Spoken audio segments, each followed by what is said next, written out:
안녕하세요. 뜨는 아침 묵상 이성훈 목사입니다. 오늘 함께 나눌 말씀은 시편 11편 7절입니다.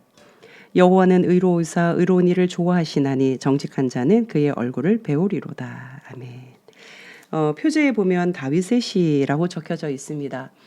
성경의 인물 중에 다윗이라는 인물, 정말 파란만장한 삶을 살았던 인물입니다. 사연과 스토리가 많았던 인물이고요.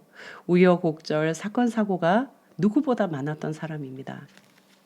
흔히들 어린 목동 다윗이 그 존재감 없던 다윗이 한 나라의 왕이 되었다. 최고 통치자가 되었다. 이 사실에 와 다윗은 하나님 믿고 복을 받았다. 부귀영화를 누리게 되었고 명예를 얻게 되었고 성공하고 출세하게 되었다. 이렇게 바라보기도 하는데요. 성경은 전혀 거기에 관심 없고 초점이 없습니다. 다윗이 얼마나 많은 부귀영화를 누리고 얻었는지 아무 관심이 없어요. 오로지 관심은 이 어린 목동 다윗을 하나님이 어떻게 빚으셨는지, 그의 삶에 일어났던 수많은 사건 사고들을 하나님께서 어떻게 다듬으시고 어떻게 이렇게 매듭지어 가시고 또 풀어주시고 열어가셨는지, 무엇을 위해서요? 다윗을 향한 하나님의 뜻과 목적을 위해서. 하나님의 목적입니다. 하나님의 목적을 다윗을 통해, 다윗의 인생을 통해서 풀어내시는 거죠. 다윗은 누구보다 그것을 잘 알았던 사람. 그래서 그 열왕기서나 역대기서, 특히 역대기서에 보면은 유다의 왕들을 평가할 때요. 다윗이 기준입니다. 다윗의 길로 행했냐? 선한 왕. 다윗의 길을 따르지 않았냐? 악한 왕. 다윗이 기준이에요.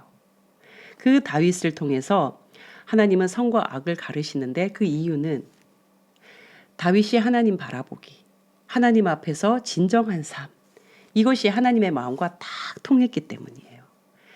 다윗이 넘어지지 않고 실패하지 않고 실수하지 않고 죄를 범하지 않아서가 아닙니다. 다윗은 많이 넘어졌어요. 자신을 잘 알아요. 자신의 약함을 알고 연약함을 알고 부족함을 잘 압니다. 그럼에도 불구하고 다윗이 하나님의 이 선과 악의 기준이 된 것은 그가 하나님을 바라보는 마음이 너무나 진실되고 진정했다는 거예요. 하나님의 관심은 여기에 있습니다. 여기에. 우리의 마음 안에 진정한가 진실한가 그 사람을 통해서 하나님은 하나님의 목적을 이루어 가신다고요. 사람의 눈은 그 사람이 무엇을 많이 가졌고 어떤 위치에 올랐고 뭔가 그 사람이 좋은 어떤 배경을 가지고 있고 좋은 자산을 가지고 있고 이런 것에 관심을 둘 수는 있겠지만 하나님은 거기에 관심이 없습니다. 무에서 유를 창조하시는 분이니요. 넘어지면 넘어지는 자리에서, 높아지면 높아진 자리에서 그 어떤 곳에서라도 하나님은 하나님의 뜻을 이루시거든요. 그러니 하나님이 원하시는 것은 딱 한 가지예요. 진정한가 진실한가. 그의 마음이 하나님을 향하여서 진실한가. 그것은 어떻게 드러날까요? 다윗처럼. 전적으로 하나님을 향합니다. 내가 왕이지만 진짜의 왕은 하나님이시라는 것을 다윗은 누구보다 철저히 고백합니다. 그 선을 넘지 않습니다. 그 선을 절대로 밟지 않습니다. 선 넘지 않는 다윗입니다. 자신의 위치를 알아요. 자신의 선을 알아요. 하나님의 높고 높으심을 누구보다 잘 압니다. 시편이 다 노래하고 있잖아요.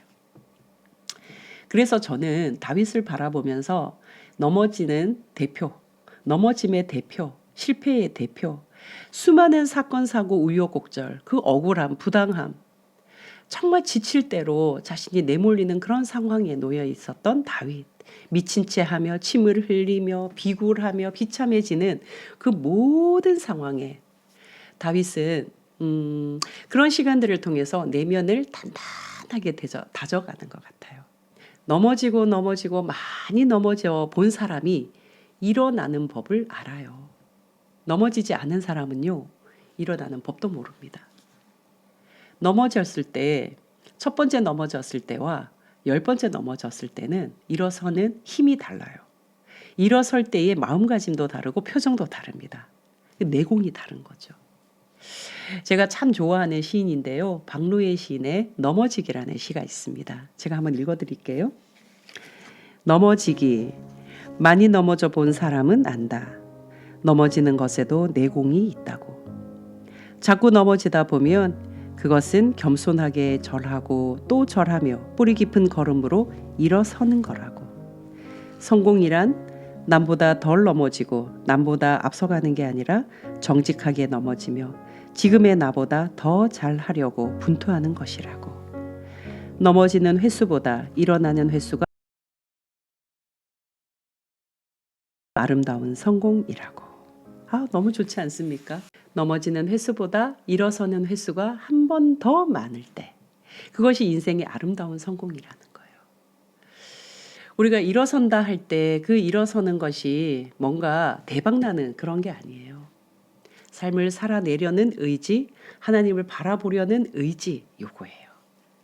이런 사람은요, 만났을 때, 이야기 나눴을 때, 함께 있을 때, 그 공기가 다르지 않겠습니까? 다윗이 저는 그런 사람이었다고 생각합니다.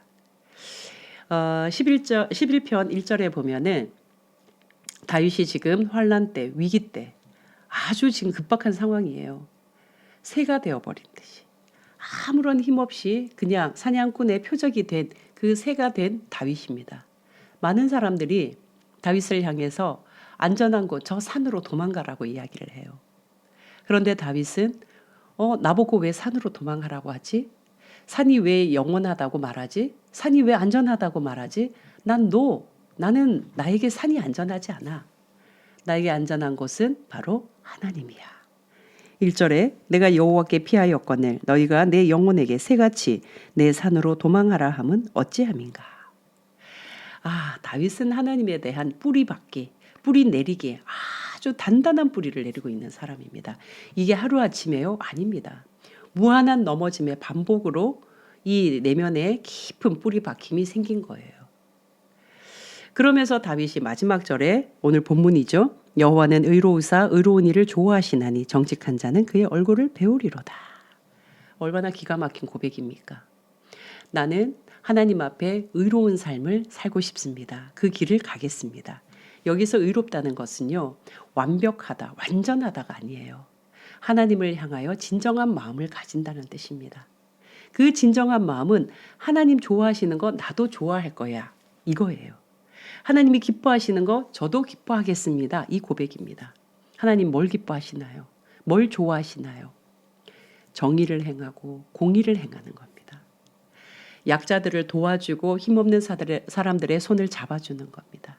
우는 자들의 눈물을 닦이고 함께 울고 함께 웃으면서 뚜벅뚜벅 손잡고 걷는 것입니다. 이게 하나님이 기뻐하시는 일이에요. 이사야 선지자, 예레미야 선지자, 에스겔 선지자, 모든 선지자들이 한 목소리로 하나님의 뜻을 드러내잖아요. 너희는 공법을 물같이 정의를 하수같이 흘려야 된다. 약한 자를 압제하지 말라. 우는 자의 그 신발을 빼앗고 팔지 말라. 성경은 곳곳에서 하나님의 정의를 이야기를 합니다. 다윗은 자신의 삶을 그 길에 세우겠다고 고백하고 선포합니다. 나는 의로운 길, 의로우신 하나님 앞에 의로운 길을 선택하며 살겠습니다. 정직한 자는 하나님의 얼굴을 보게 될 것입니다. 여러분, 이게 얼마나 내면의 당당함이에요.